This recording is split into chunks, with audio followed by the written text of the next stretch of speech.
pukul 16 waktu Indonesia Barat.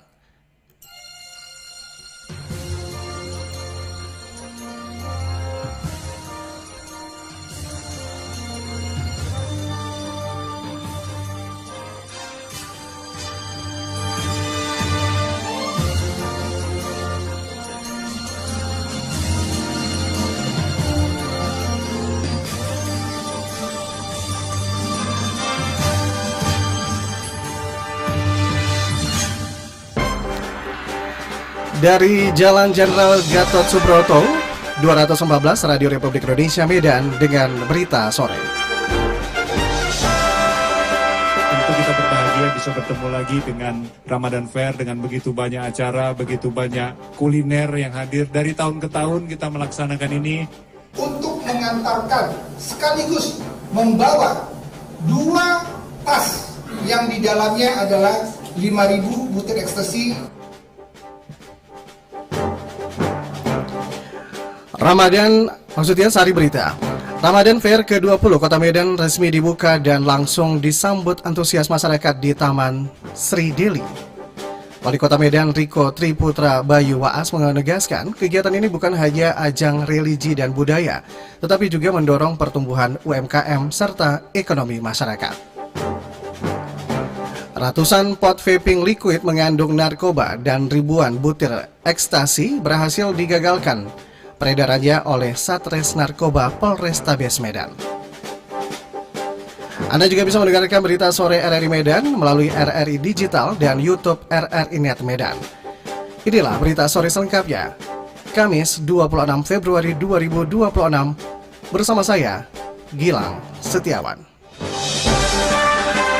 Anda sedang mendengarkan berita sore RRI Medan.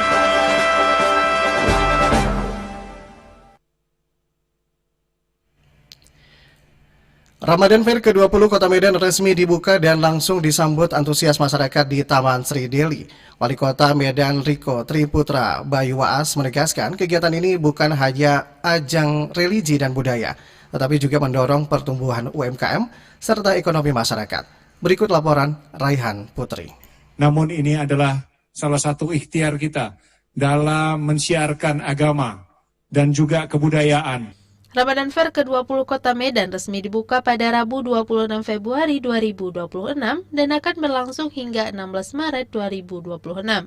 Event tahunan kebanggaan masyarakat Medan ini tahun ini dipusatkan di satu lokasi, yakni Taman Sri Deli. Wali Kota Medan Riko Triputra Bayu Waas dalam sambutannya mengapresiasi ramainya pengunjung yang hadir sejak pembukaan.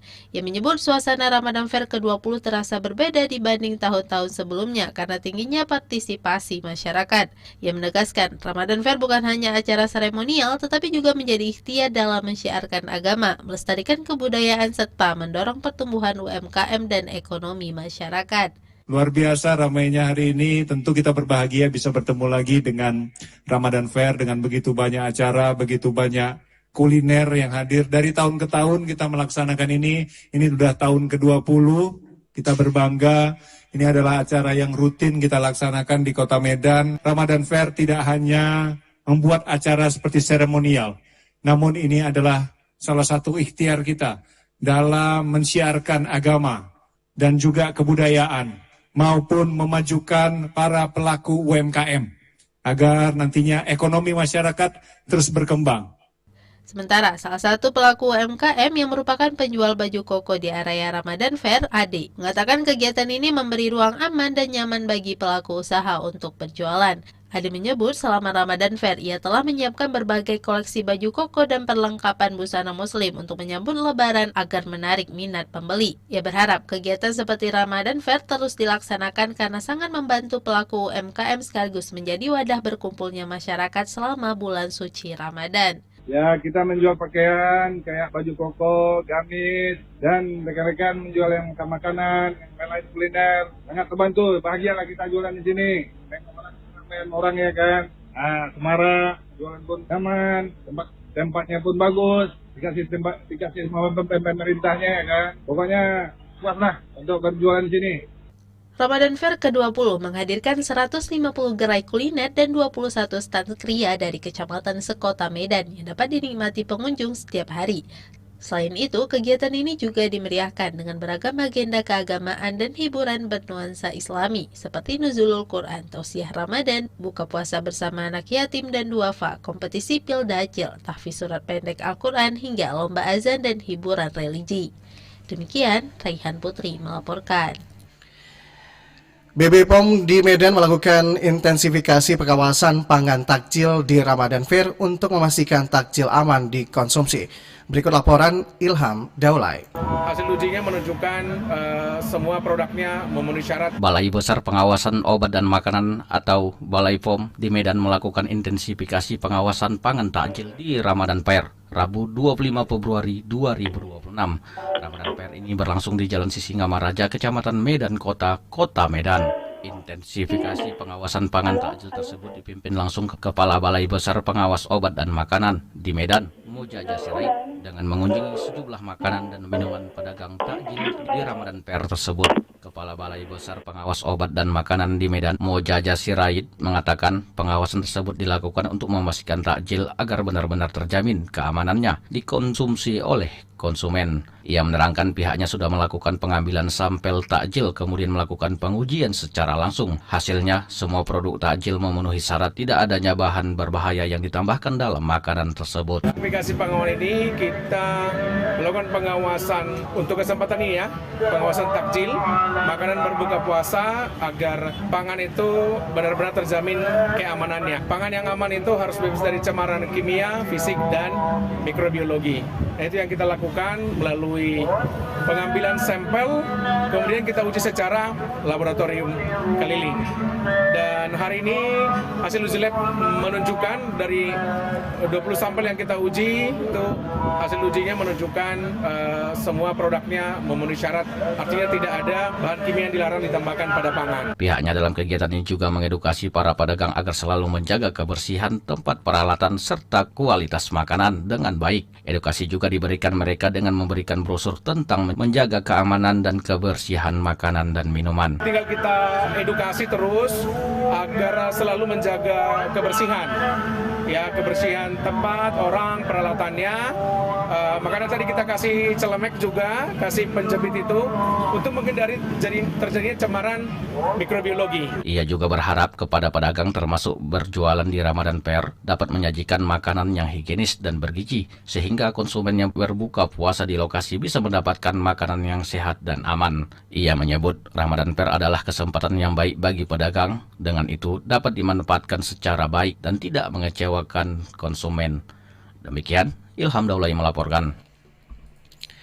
Wakil Wali Kota Tanjung Balai tinjau pembangunan Pasar Bahagia yang akan beroperasi pada Senin nanti dan dapat menata para pedagang Pasar Bahagia.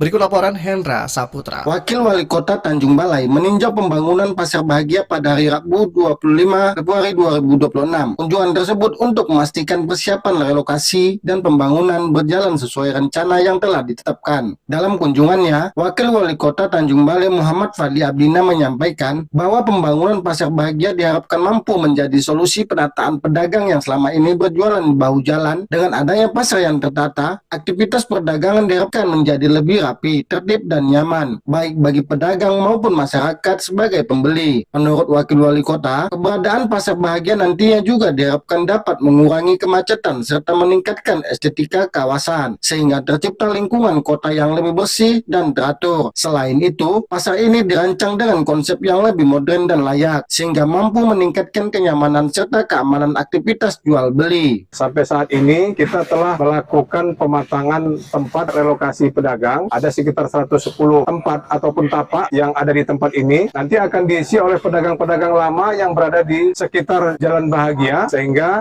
harapan kita dengan melakukan relokasi ini, para pedagang yang ada di luar ini bisa tertib dapat berdagang di dalam. Nah, sebagaimana kita lihat di belakang, ini sedang melakukan pematangan lahan untuk area parkir. Pedagang akan direlokasi insya Allah kalau tidak ada halangan pada hari Senin pekan depan. Nah, nanti mungkin hari Minggu, satu hari sebelum hari H, para pedagang melakukan persiapan untuk tempat tapak meja masing-masing lokasi perdagangan yang ada di tempat ini. Dikatakan Fadli Abdina, ada 110 tapak yang nantinya akan diisi mengkritisi pedagang lama, khususnya masyarakat Tanjung Balai. Bukan hanya menata pasar, pemerintah Kota Tanjung Balai juga menata lokasi parkir di sekitaran Pasar Bahagia. Hal tersebut guna menciptakan ketertiban, kelancaran arus lalu lintas, serta kenyamanan bagi pedagang dan pengunjung pasar. Dari Kota Tanjung Balai, Hendra Syahputra.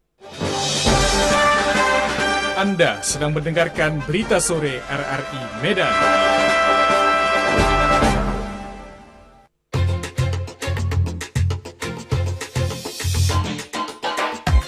Serba-serbi Ramadan 1447 Hijriah.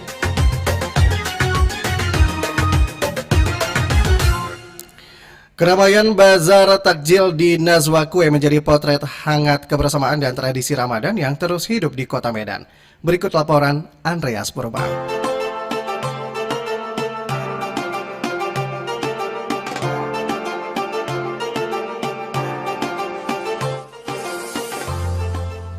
Sore mulai turun di Jalan Kapten Muhtar Basri, Kota Medan.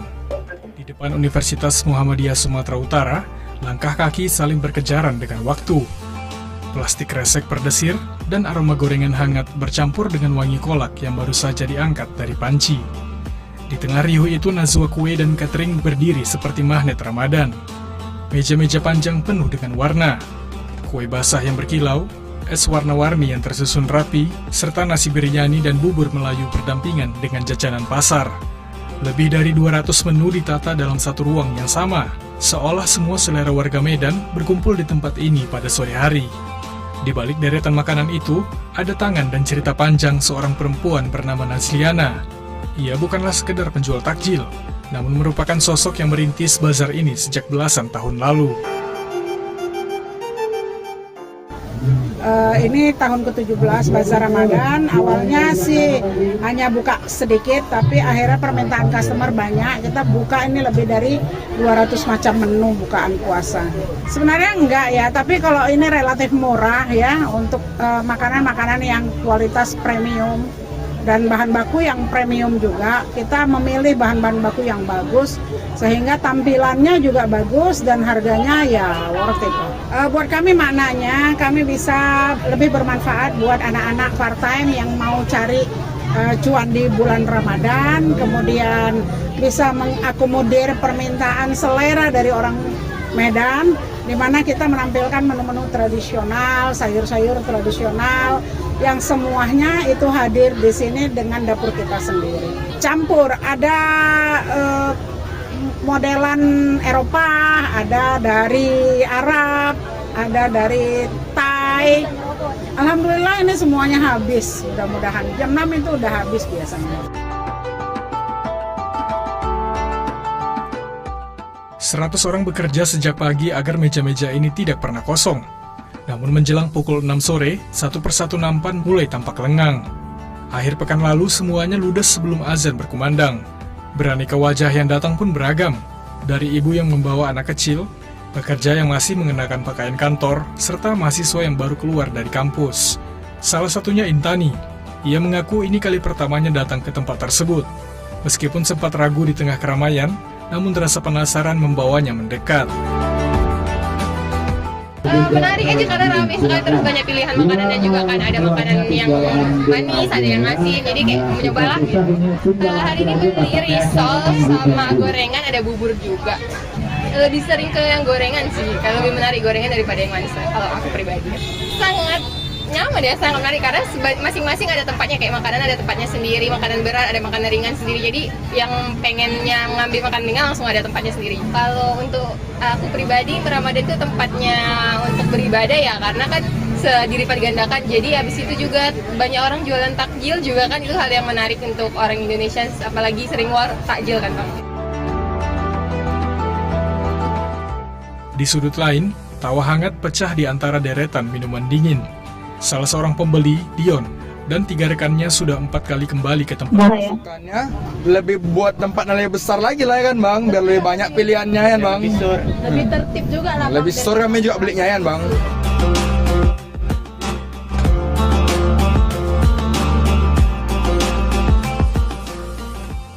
Langit pun perlahan meredup menuju maghrib. Antrean mulai berkurang, namun banyak tangan masih sibuk merapikan kotak makanan yang akan dibawa pulang. Di tempat ini Ramadan tidak hanya hadir dalam rasa manis kolak atau gurihnya gorengan. Ia hadir dalam kerja keras sejak pagi dan dalam kantongan takjil yang dibawa pulang untuk orang-orang tercinta. Setiap tahunnya, Dapur Nazwa terus menyala di bulan suci Ramadan, menghidupi banyak tangan, mempertemukan banyak cerita, dan menjaga satu tradisi sederhana yang selalu dirindukan, berbuka puasa bersama.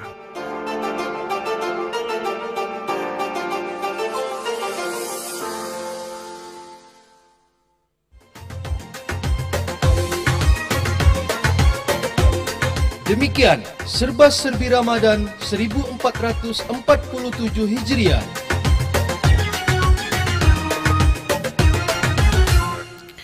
Alih Provinsi Sumatera Utara akan memanfaatkan kecerdasan buatan atau Artificial Intelligence AI untuk tata kelola pertanian. Sistem AI ini diyakini mampu mendorong modernisasi sektor pertanian serta meningkatkan produksi secara lebih masif. Berikut laporan Indra Widyastuti. Bagaimana peran AI ini benar-benar bisa menunjang dari prediksi musim ataupun curah hujan. Gubernur Sumatera Utara Muhammad Bobi Afif Nasution mengatakan pemerintah Provinsi Sumatera Utara bersama Dewan Ekonomi Nasional saat ini tengah merumuskan pemanfaatan kecerdasan buatan atau Artificial Intelligence AI untuk tata kelola pertanian. Sistem AI ini diyakini mampu mendorong modernisasi sektor pertanian serta meningkatkan produksi secara lebih masif. Namun untuk menerapkan AI dalam sistem pertanian, Bobi Nasution menegaskan perlunya peningkatan kemampuan para penggunanya seperti petani, penyuluh, dan pihak terkait lainnya. Hal ini agar teknologi dapat dimanfaatkan secara optimal. Menurut Bobi, semakin mumpuni kemampuan pengguna teknologi tersebut, semakin baik pula tingkat keakuratan dan kemampuan AI dalam menunjang kebutuhan pertanian. Teknologi ini dinilai mampu memprediksi curah hujan, menentukan waktu tanam dan panen, menganalisis hama beserta cara penanganannya, serta berbagai kebutuhan lainnya. Kami memandang ada 3 poin yang perlu utamakan.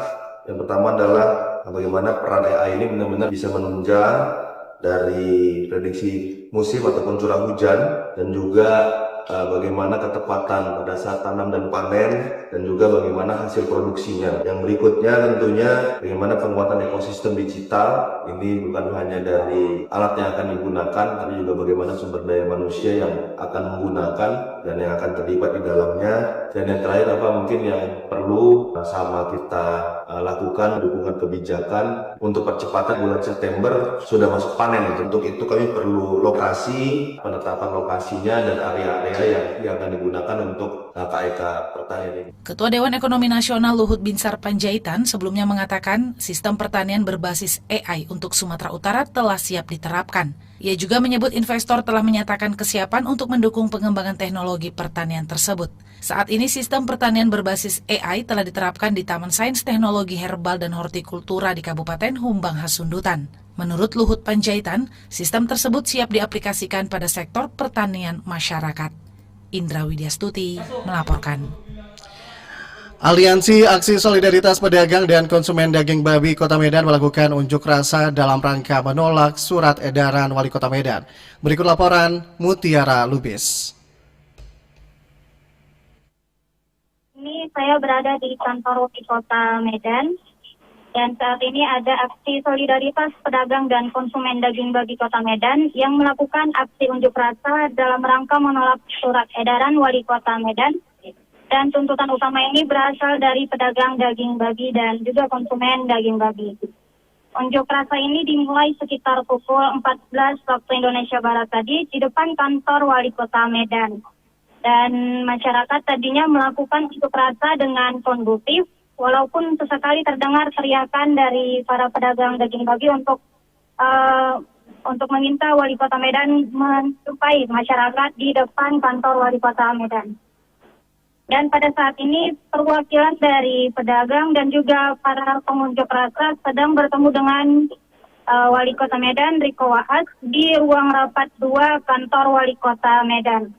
Dan baru saja tadi Bapak Wali Kota Medan Riko Waas menyampaikan tidak akan melakukan atau tidak akan mengedarkan lagi surat edaran yang akan memicu pertengkaran atau perpecahan di dalam kota Medan ini. Dan masyarakat pada umumnya meminta Wali Kota Medan untuk mencabut surat edaran tersebut, bukan merevisi maupun mengganti isi surat edaran yang telah diterbitkan tersebut.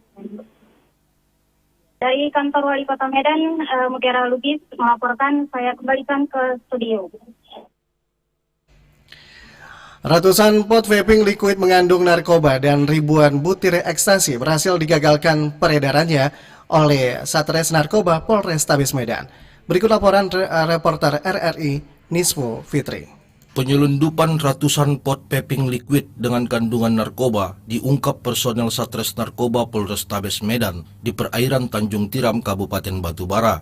2 pekerja migran Indonesia berinisial RF dan AP diringkus di tengah laut saat perahu yang mereka tumpangi berlayar dari Malaysia menuju Indonesia secara ilegal. Perahu tersebut sebelumnya berangkat dari perbatasan Malaysia dengan membawa sejumlah PMI yang hendak kembali ke Indonesia. Petugas melakukan penyergapan setelah memperoleh informasi adanya 2 penumpang yang membawa narkoba dalam jumlah besar menggunakan 2 tas ransel.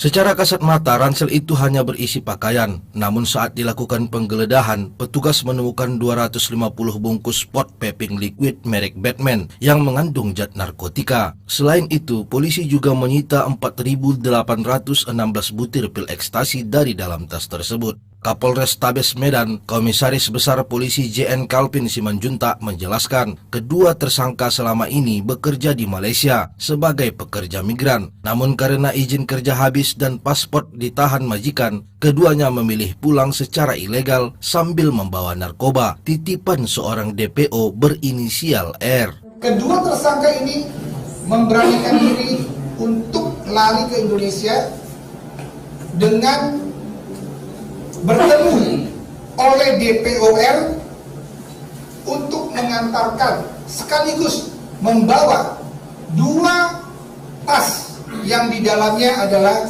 5.000 butir ekstasi dan 250 pot vaping liquid cartridge yang isinya adalah cairan etomidate. Polisi menduga narkoba tersebut akan diedarkan di wilayah Sumatera Utara. Saat ini penyidik masih melakukan pengembangan untuk memburu DPO berinisial R yang diduga sebagai pengendali. Kapolres Tabes Medan menegaskan kedua pelaku terancam hukuman berat karena membawa narkotika dalam jumlah yang besar. Kasus ini menambah daftar upaya penyelundupan narkoba melalui jalur laut dari Malaysia ke Sumatera Utara. Polres Tabes Medan mengimbau masyarakat untuk segera melapor jika mengetahui adanya peredaran narkotika di lingkungannya. Nispo Fitri Sirait melaporkan. Informasi tadi mengakhiri berita sore RRI Medan hari ini. Dapatkan juga informasi aktual dalam portal resmi kami di www.rri.co.id Medan. Serta ikuti media sosial terverifikasi kami. Simak terus informasi lainnya di RRI Digital dan tetaplah bersama kami di Pro 1 RRI Medan. Selamat sore.